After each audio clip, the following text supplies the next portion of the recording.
Саламатсыңар урматтуу окуучулар. Кандайсыңар? Ден соолуктарыңар жакшыбы? Каникул жана карантин убагында сыртка чыкпай, үйдө болуудасыңарбы? Санитардык гигиенаны туура такып кармап жатасыңарбы? Анда эмесе бүгүн мен силерге кыргыз адабияты сабагынан Касымалы Баялиновдун Ажар повести жөнүндө маалымат бермекчимин. Бүгүнкү сабагыбыз жаңы билимдерди өздөштүрүү сабагы. Сабакты баштаардан мурун силерге бүгүнкү сабактын максаты тууралуу айта кетейин. Бүгүн силер сабакта Касымалы Баялиновдун өмүрү чыгармачылыгы жана автордун Ажар повестинин идеялык мазмуну менен таанышасыңар. Чыгарма боюнча Октябрь революциясына чейинки кыргыз кыздарынын ор тагдырына баа берүүгө аракет кылып, чыгарма аркылуу өз ойлоруңарды эркин айтуу менен байланыштуу кебиңерди өстүрөсүңөр. Ошондой эле өз эл жериңерге патриоттук менен мамиле кылууга, рухий дүйнөлөрүңөрдү байытууга, кумандуу болууга жана ата эненин кадыр-баркын баалоого тарбияланасыңар.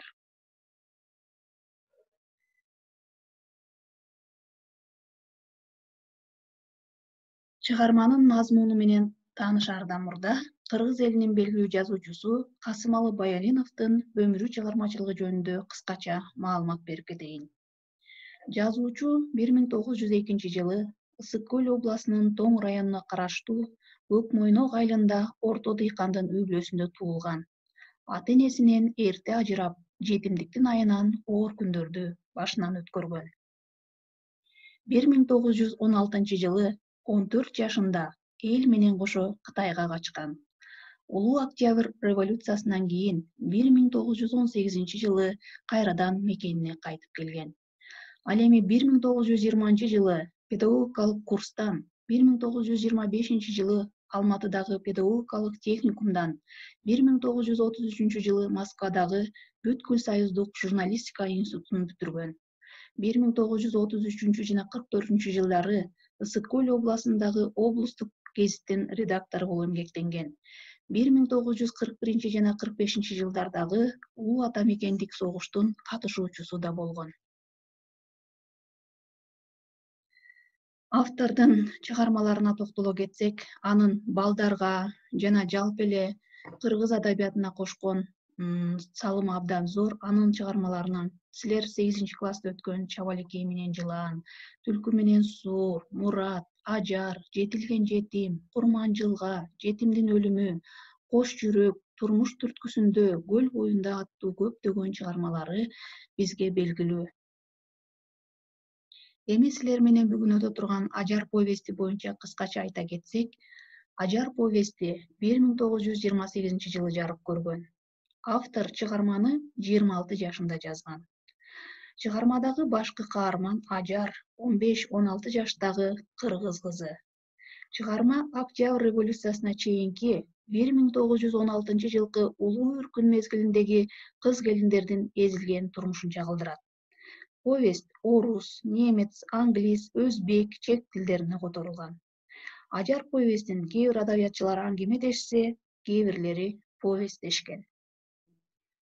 Урматтуу окуучулар, азыр силер менен биз ушул Ажар повестинин тексти менен таанышышыбыз керек. Сөзсүз Ажар повестинин текстин окуп чыгып, анын идеялык мазмуну, андагы болгон окуялар, чыгармадагы каармандар жөнүндө сөзсүз түшүнүк алышыңар керек. Негизинен чыгарма боюнча кыскача мен силерге айта кетсем, чыгарма 1916 жылдагы улуу үркүн мезгилин чагылдырып сүрөттөгөн чыгарма. Ошол кездеги кыргыздардын башынан өткөргөн оор окуялар бул чыгармада сүрөттөлөт. Эл менен кошо Кытай жерине үркүп барган ошо кыргыз кызынын, Ажардын тагдыры, ал жерден Кытайдан көргөн азап тозокторунун баардыгы ушул чыгармада берилет. Жана Ажардын Кытай байларына сатылганы, ошол жерден ал эркиндик талашып, туулган жерин самап качып чыкканы, бирок жолдо ал куугундар менен кездешпей, ач карышкырлар менен кездешип, карышкырлар менен беткелип, өзүнүн өмүрүн ошол жерде жоготкону ушул чыгармада сүрөттөлөт. Ушуну жакшылап окуп чыгып, текстти талдап, чыгарманын мазмунун түшүнүшүңөр керек. Урматтуу окуучулар, азыр силер текст менен таанышаардан мурда, текст окуурдан мурда сөзсүз тексттеги жаңы сөздөр менен, сөздүк жумуштары менен сөзсүз таанышып алышыңар керек. Ошондуктан мен силерге бул жерден силерге жаңы кездешип аткан кээ бир сөздөрдүн маанисин, мазмунун кыскача түшүндүрүп берейин. Омолой жетим. Ата энеси экөө тең жок деген маанини түшүндүрөт. Кыйыр тууган. Бул алыс, өтө жакын эмес тууган дегенди түшүндүрөт. Керес деген сөз бар. Бул адам өлөрүндө айтып кеткен акыркы сөзү. Зээр бул ошол кездеги акча деген маани, Кытай акчасын ушинтип аташкан. Зээр. Бейит. Бейит бул мүрзө, адам өлгөндө кое турган жер аталат. Маркум бул өлгөн кишини ушундай атайбыз.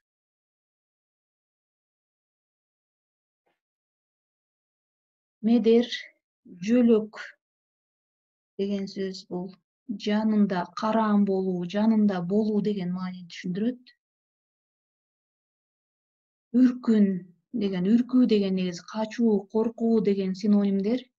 Бирок бул 1916-жылкы улуттук боштондук күрөш жөнүндө сөз болуп атат буякта. Набак деген сөз бар. Бул түрмө деген маанини билдирет. Таянар тоо деген сөз бар.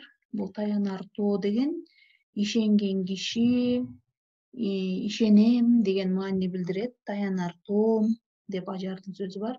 Алтыгана деген бул кактус сыяктуу өсүмдүктүн аты. Бул чыгармада берилет. Чыгым деген сөз бар. Чыгым бул зыян деген маанини билдирет. Эми силер, урматтуу окуучулар, жаңы сөздөр менен таанышып алдыңар. Бул сөздөрдүн үстүндө да иштейсиңер. Азыр силерге ушул чыгарманын негизги идеялык мазмуну жөнүндө да кыскача түшүндүрүп айта кетсем.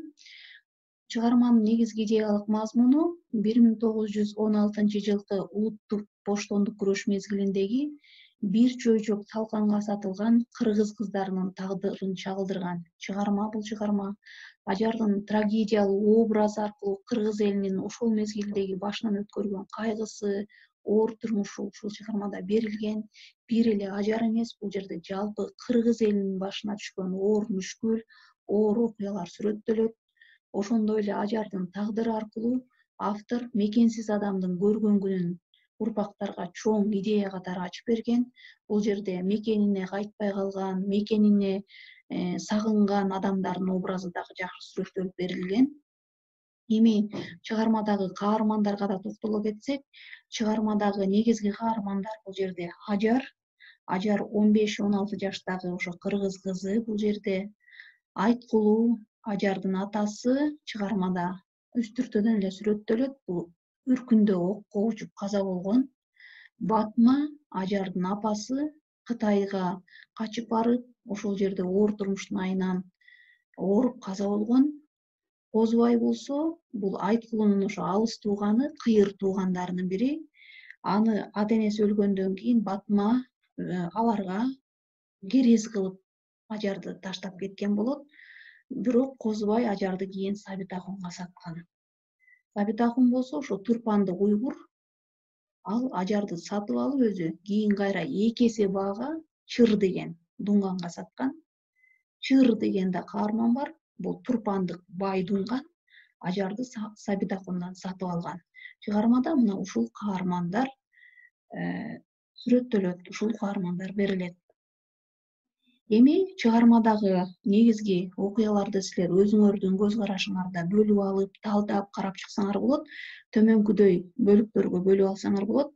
Ажардын балалык чагы кандай өткөн, кандай жашоодо жашаган улуу үркүнгө чейин аны карасаңар болот. Андан сырткары улуу үркүндүн таасири Ажардын үй бүлөсүнө кандай таасир тийгизди, аны карасаңар болот.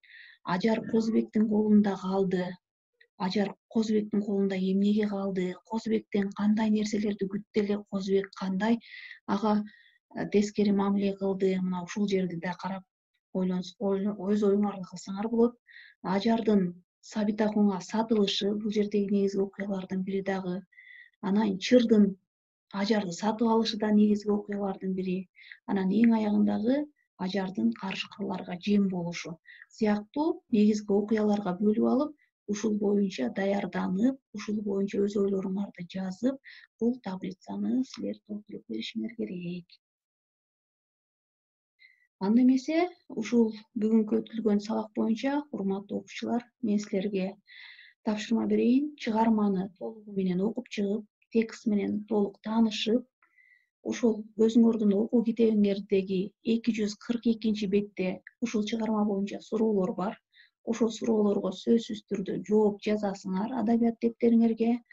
Андан сырткары эссе, кыскача эссе жазасыңар. Мен Ажардын ордунда болсом эмне кылмакмын?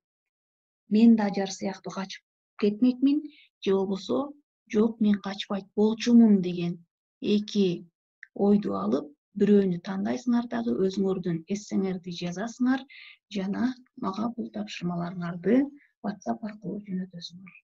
Көңүл бурганыңарга чоң рахмат.